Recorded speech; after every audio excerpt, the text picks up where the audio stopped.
Welcome everyone to the 21st edition of Neo Reality Collective Pop Culture News Talk.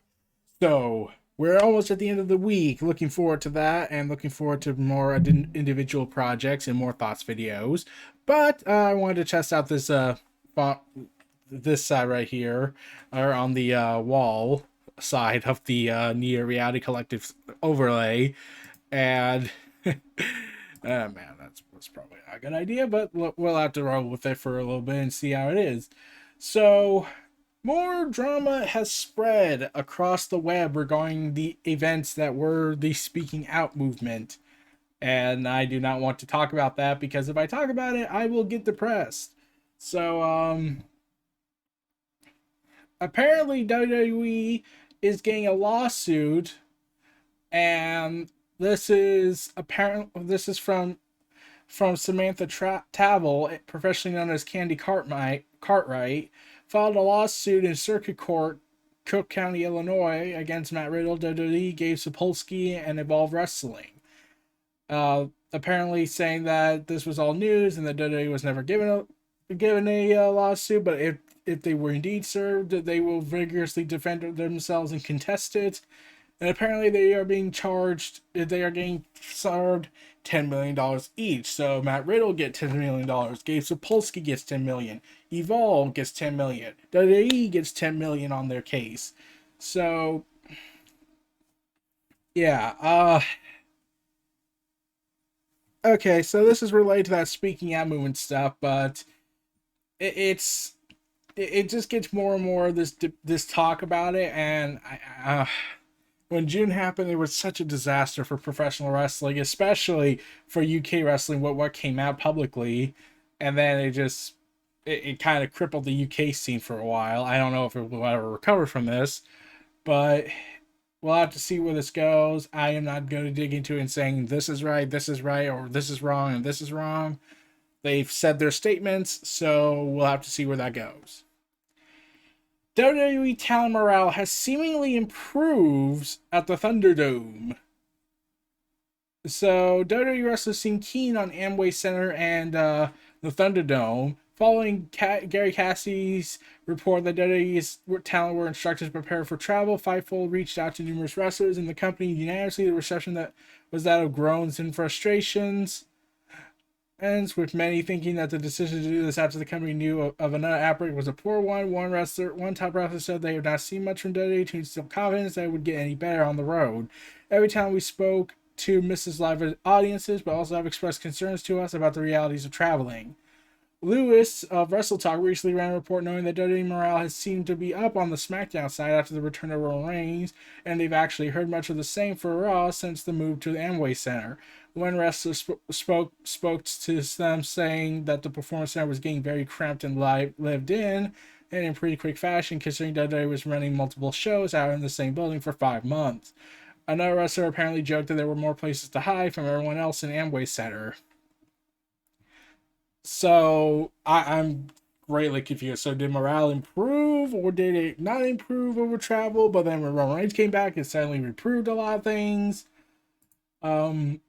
Honestly, still all bad situation. As much as and apparently they don't like to go traveling, but you know it is what it is. I don't. They have no say without it.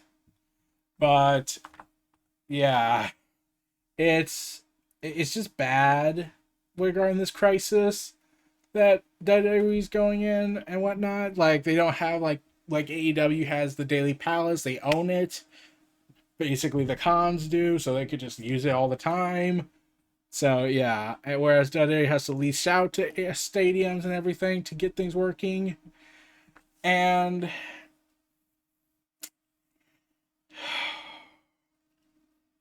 okay, so there has been a crisis of sorts going on regarding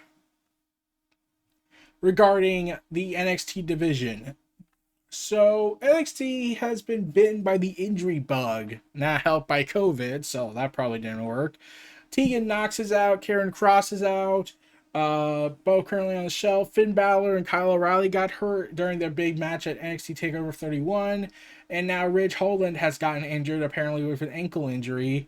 on last night's NXT event. And yeah, he was then shown being stretchered out of the Capitol Wrestling Center after commercial break. So, unknown timetable of when he's coming back, but he was set for a big push for his role in the main event. But yeah, a takeover with Adam Cole and everything. But it's just bad all around regarding NXT, because I believe I mentioned this on Twitter about how NXT, that even NXT in its prime wouldn't be able to endure this because they didn't prepare. Here's the thing. Karen Cross, separated shoulder. Tegan Knox, another torn ACL. Finn Balor, broken jaw. Rich Holland, knee injury. Kyle O'Reilly, facial injuries, I think. But, yeah. It's been bad all around for NXT. If this was, even NXT in its prime would be struggling with this. If you had one or two people that were hurt, okay, fine. We can probably come up with a backup plan very quickly, like Gargano's mystery storyline with Aleister Black, which was fun, and it led to some great matches when he came back. But you're trying to accommodate to 4 to 5 people, and some of who were in line for major pushes, and one was supposed to have a long run with the NXT title with a killer theme song. So it's just, it's not helpful right now. It's just bad all around. It's a bad situation. It sucks. And I don't even know what's causing this bug. Like, if this was over exhaustive traveling, okay, fine, I could get that. Because, traveling around the world could do a strain on the body. So, yeah. So, bad stuff all around. We're going to have to see where this goes. WWE superstar Mickie James reveals she broke her nose and will be out of action for a few weeks. Former champ revealed on her YouTube channel, GAW-TV, GAW-TV, she explained that her nose was dislocated in a way that her cartilage was dislocated away from her nasal cavity. So I legit broke my nose in a match, and now I can't wrestle for a couple of weeks. Unfortunately, that sucks. It wasn't severe. It wasn't like my nose was blasted across my face. It was more like a curve and I can't breathe out of one side, and I'll be honest, I thought it was going to be a lot more painful to get it fixed. It was more like pressure to get it fixed. It honestly feels like I have the sinus pressure headache. Kind of an analogy for the last couple of weeks. My nose was dislocated in a way that my cartilage was dislocated away from my nasal cavity, so they had to relocate it back. Yeah. Her last match was against Zelina Vega on the September 21st edition of Raw. And yeah. So what? Did Zelina break it, or was this unknown to her until it was found out during her match with Zelina? But bad. Like, after she was retroactively screwed because she was doing too much of a good job and that they thought she was legitimately injured, she should have really been given a push with the women's championship match with Asuka. And it's not like they could not have a good match. They had a good match in NXT, though granted that was an unrestricted brand. So yeah. So yeah, sucks for Mickie James. Like, I hope when she comes back, she gets another challenge for the women's championship, and we get a proper conclusion, whereas last time was completely messed up. TNT is reportedly to be affected as Warner Media looks to cut thousands of jobs. So it was announced that Warner Media, the parent company of TNT, HBO, and TBS, is preparing a restructuring that will reduce costs by 20%, according to a new story from the Wall Street Journal. According to the report, the cuts would result in thousands of layoffs across TV channels like HBO, TBS, and TNT, which airs AEW Dynamite, right, as well as Warner Brothers Studios. The company is implementing these cuts due to declining revenue from cable subscriptions, television, and ad revenue, and movie ticket sales.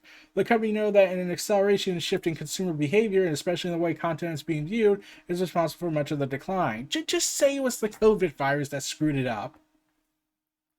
Like the rest of the entertainment industry, we have not been immune to the significant impact of the pandemic. Finally, that makes some sense.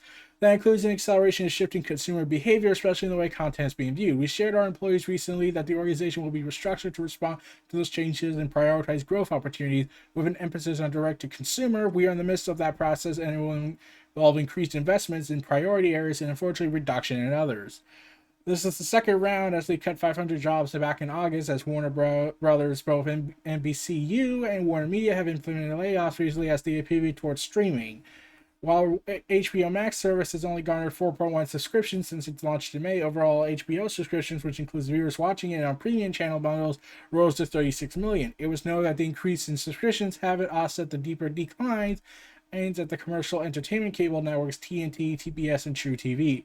While AEW was not mentioned in the article, it was noted that TNT and TBS dodged disaster earlier this summer once professional basketball and basketball games returned, bringing viewers and ad dollars back after months of reruns. However, television ad revenue has not recovered, and profitability is expected to fall further in the third quarter due to an increase in sports right fees.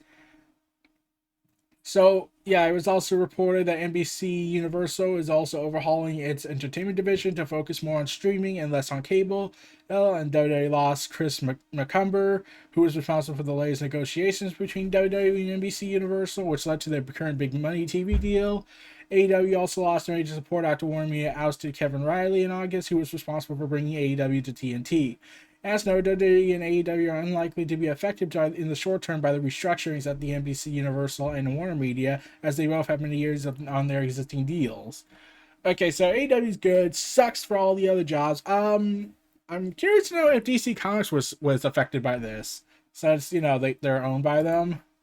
Curious to know where they're going to go with that, especially after the bloodbath that had occurred at DC Comics earlier in August, in the middle of it, right a week before Phantom, yeah.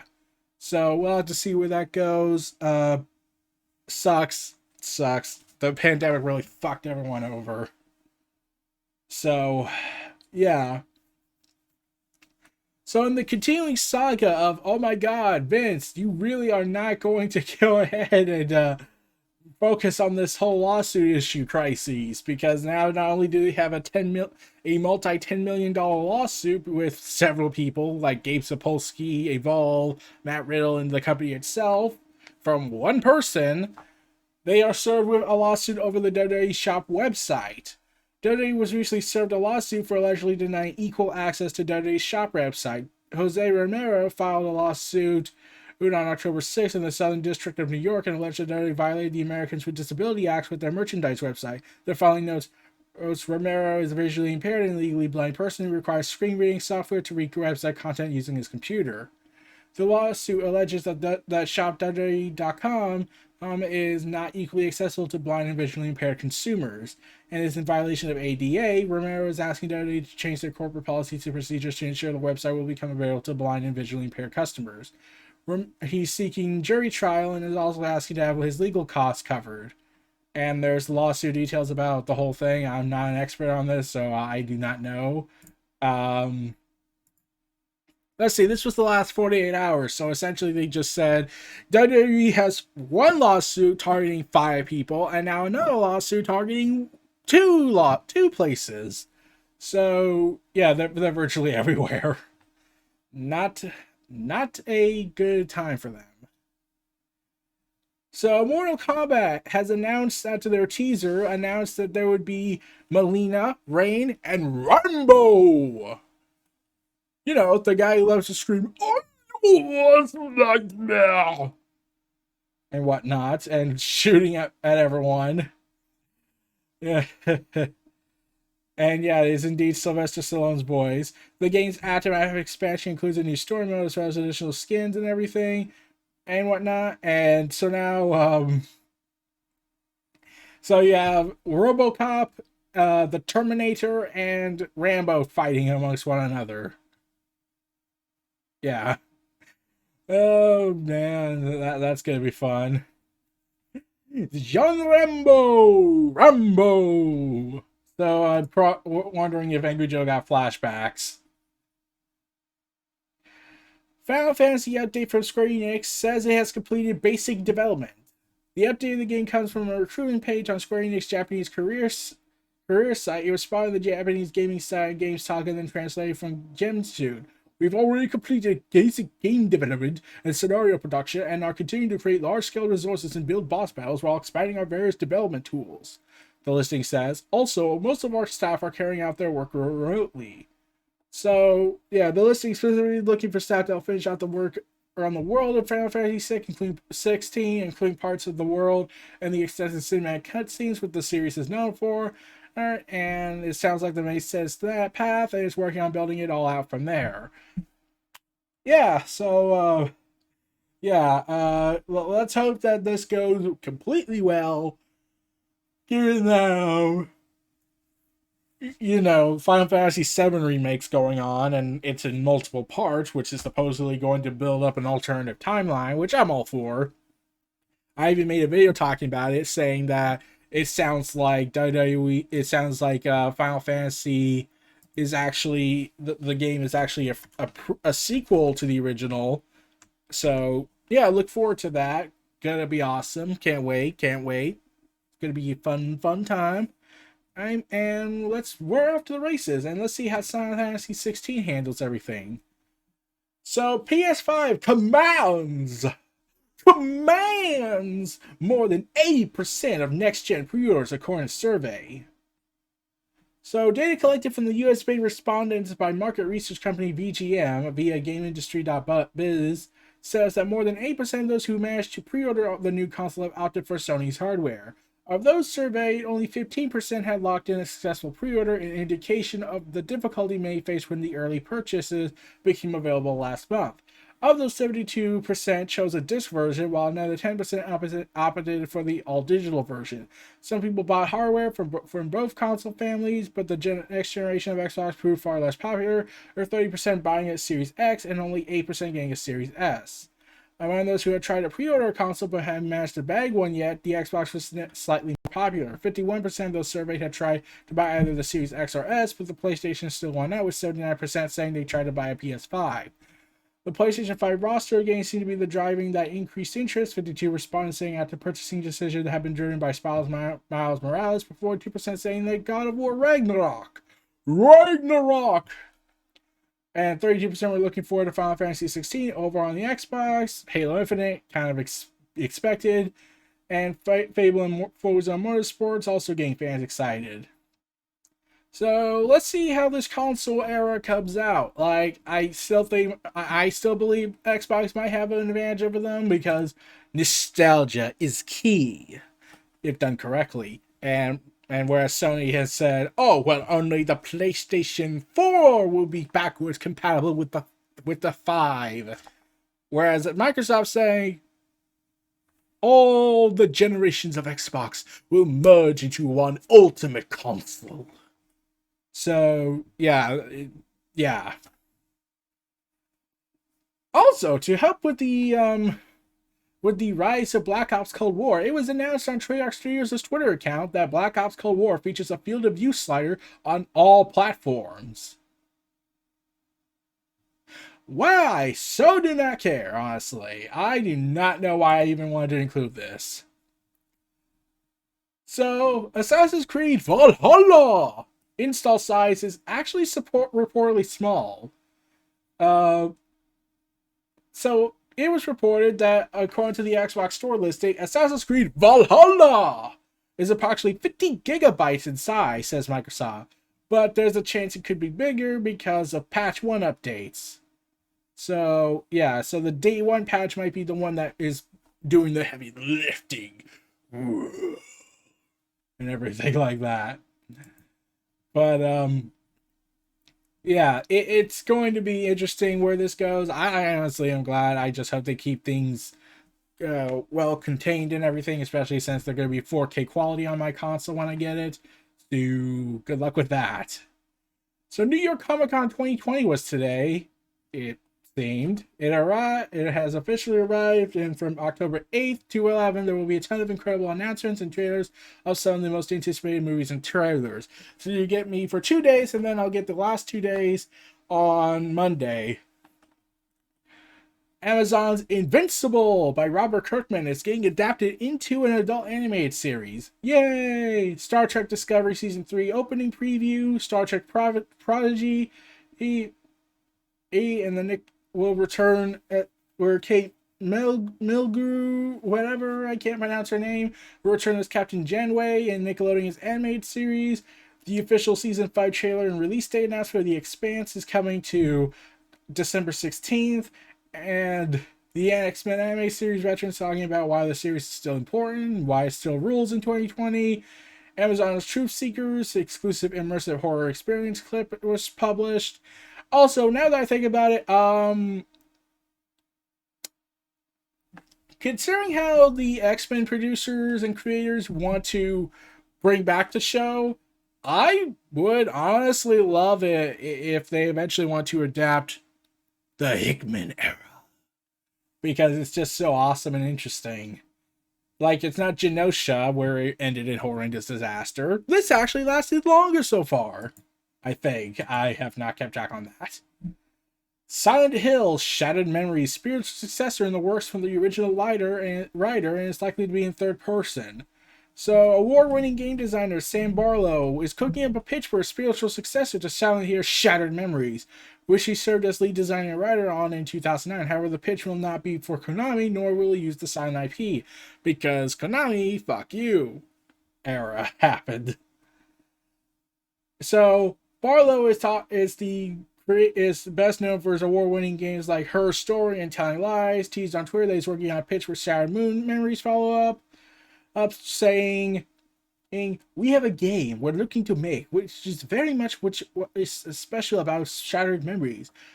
How could you take that further now?" Barlow says. Like Outer Worlds' take on Fallout, our Bloodstained take on Castlevania, so it's not Konami or branded Silent Hill thing. Yeah, that sounds about right. So he says that Barlow will incorporate the lessons he learned from her story, Telling Lies, and his upcoming Project A, and roll them back into a third-person gaming experience. So Project A, which is not the Shattered Memories follow-up, however, he confirmed that Project A will be a spooky, and that wishlisting the game will serve as a down payment on the Shattered Memory successor, also known as Project Doorpeak. Yeah. So, look forward to that, everyone. Pretty cool. Look forward to the spiritual successor to Silent Hill without Konami destroying everything. Because that went well. So, Soul, part of that big upcoming Pixar film, is going to skip theatrical release due to the virus, and that it would move to Disney Plus, debuting exclusively on the streaming service on December 25th, 2020.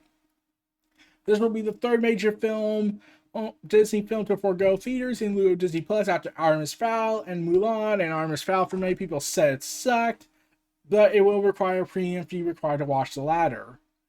There's no confirmation if Soul will be included at an additional cost for Disney Plus subscribers, or it will require a paying premium rental fee for a limited time. Probably the former, given IGN's opinion, given that there was no additional cost announced in Disney's press release. So we'll have to see.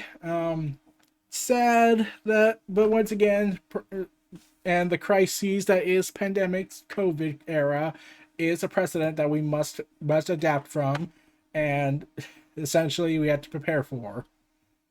So GameStop and Microsoft have entered into a new multi-year partnership. What does that mean for customers? Not a whole lot, actually. Actually, the partnership appears to be primarily impact GameStop's backend, transferring over GameStop systems over to Microsoft's 360 cloud solutions.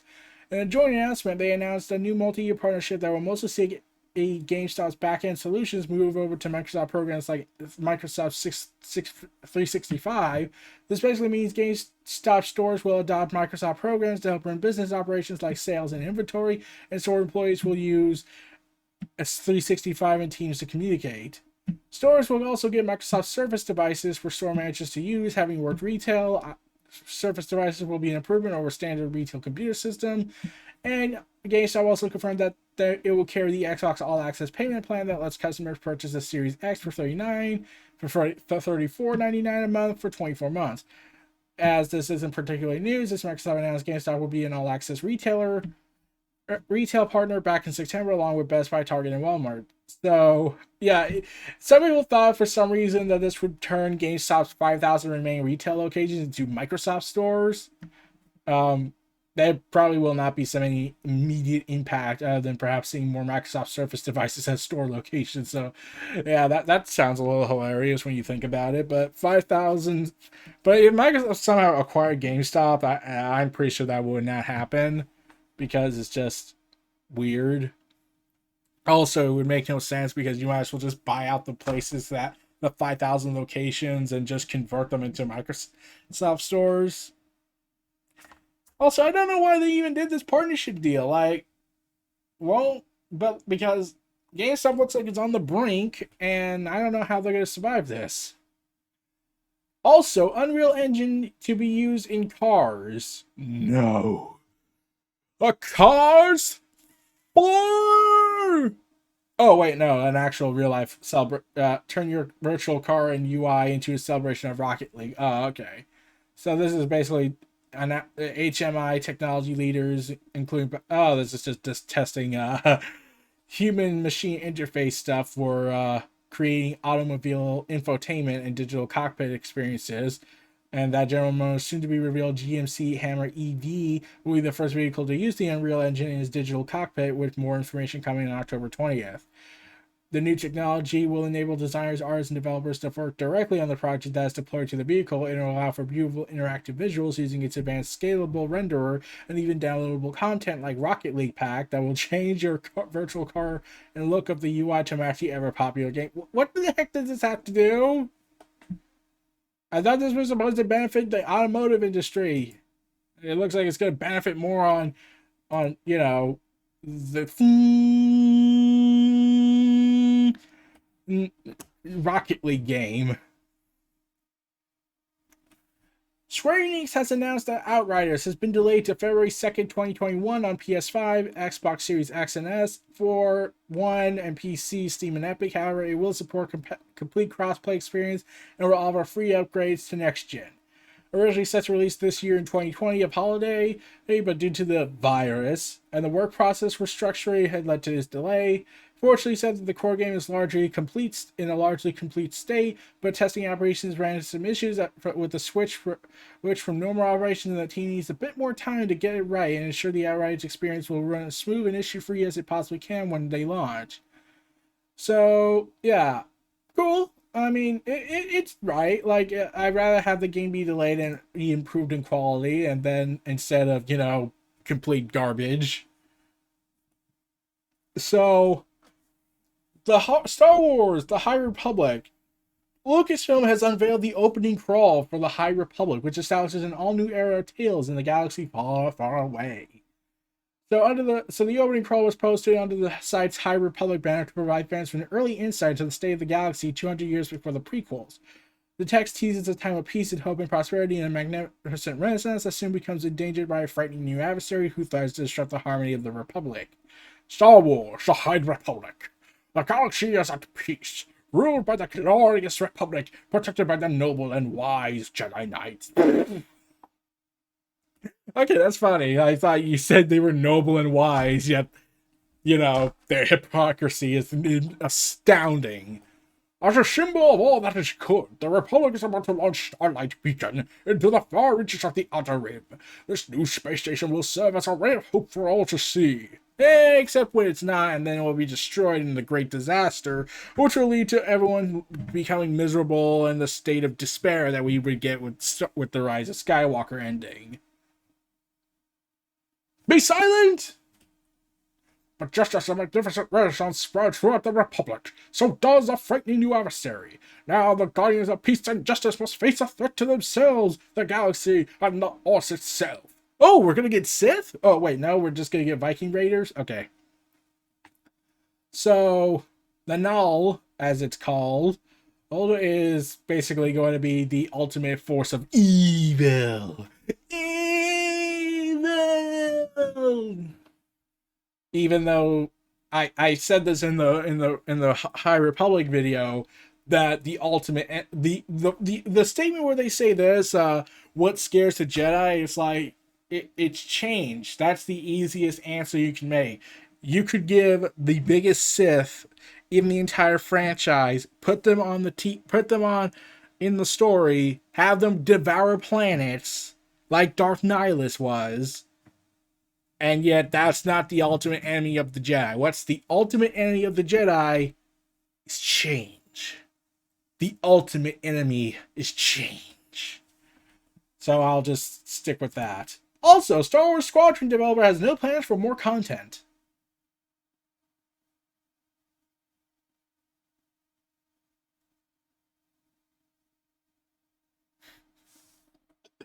So what you see is what you get with Star Wars Squadron. Yeah, that's brilliant.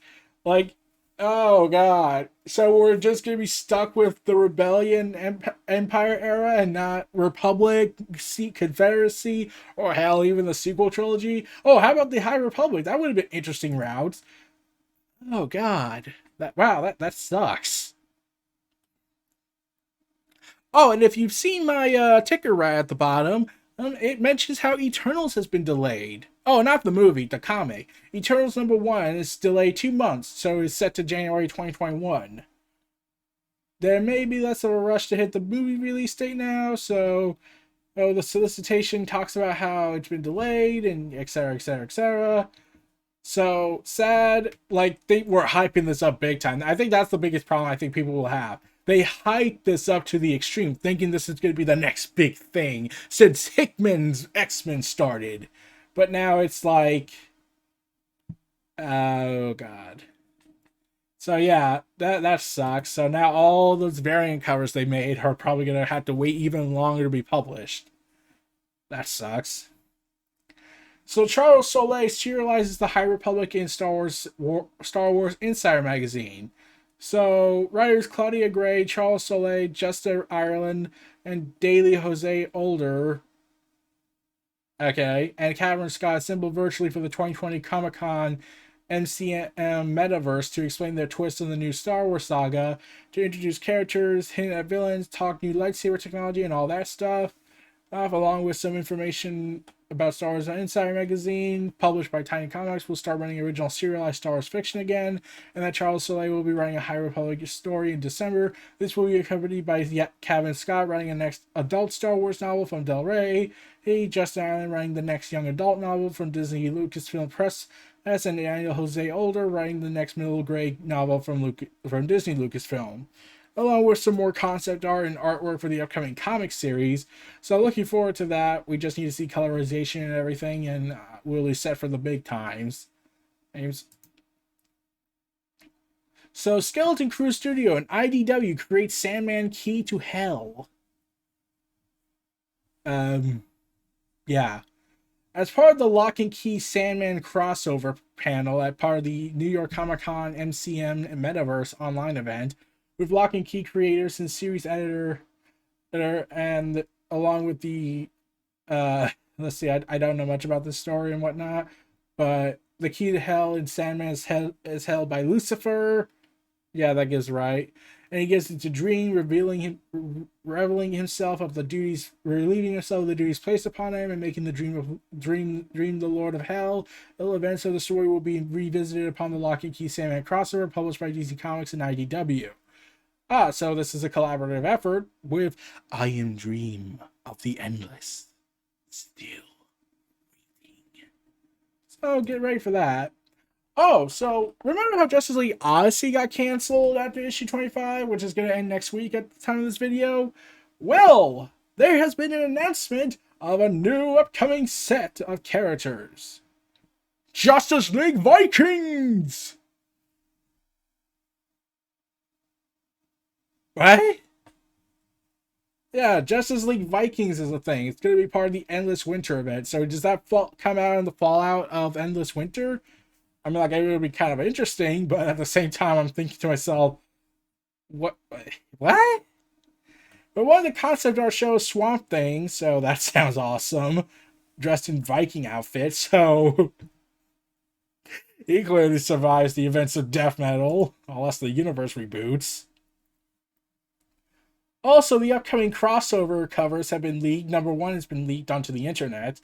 And that retailers noticed a few more crossover incentive cover codes pop up on the Diamond retailer site last night, and they've managed to get their hands on some of the variant covers for anyone eager to see what else Image has up its sleeve before they're on the market this coming soon. And the crossover show a crowd of people reading comics, and the other one is based off The Walking Dead. So yeah, it's going to be interesting when crossover comes out. I don't know if I'm going to check it out, but it does sound pretty interesting. And last but not least, more news on the Spider-Man front, with more teasing towards the events of the multiverse being set to everything and lead to the Spider-Verse. So not only that, but Benedict Cumberbatch is coming back as Doctor Strange for Spider-Man 3. So, yeah, Doctor Strange is slated to appear in the Doctor Strange movie titled Multiverse of Madness, directed by Sam Raimi. But yeah, now it's like with this return of Electro, Doctor Strange, and probably tying into his movie, and now Spider-Man looking like his past version characters, like J. Jonah Jameson being played by the same actor, but having a shaved head, and Jamie Foxx returning as Electro without the blue skin. Its hint is suggesting that maybe we might get Amazing Andrew Garfield and Tobey Maguire Spider-Man's popping into existence, and so, which actually kind of sounds freaking awesome. But didn't we just have a Spider-Verse movie? I think that's the biggest problem, especially since they want to make sequels of it. So, yeah, I actually would see if they could get and also there's rumors going around that apparently, I'm not sure this is confirmed, but or even confirmed from insider sources, but apparently rumors are spreading that Kevin Feige wants to bring back Hugh Jackman's Wolverine to show up in Multiverse of Madness in a cameo to help further establish that we have broken tie itself. Yeah, that sounds about right. Even though I've said Moira McTaggart could be the key to bring mutants into the MCU, but now we're looking like it's going to head towards the Secret Wars event that's going to create multiverse of calamities. And that's it. Yeah, not a long episode, nothing but big news happening, not more news happened, but just enough to fill up a sizable content library.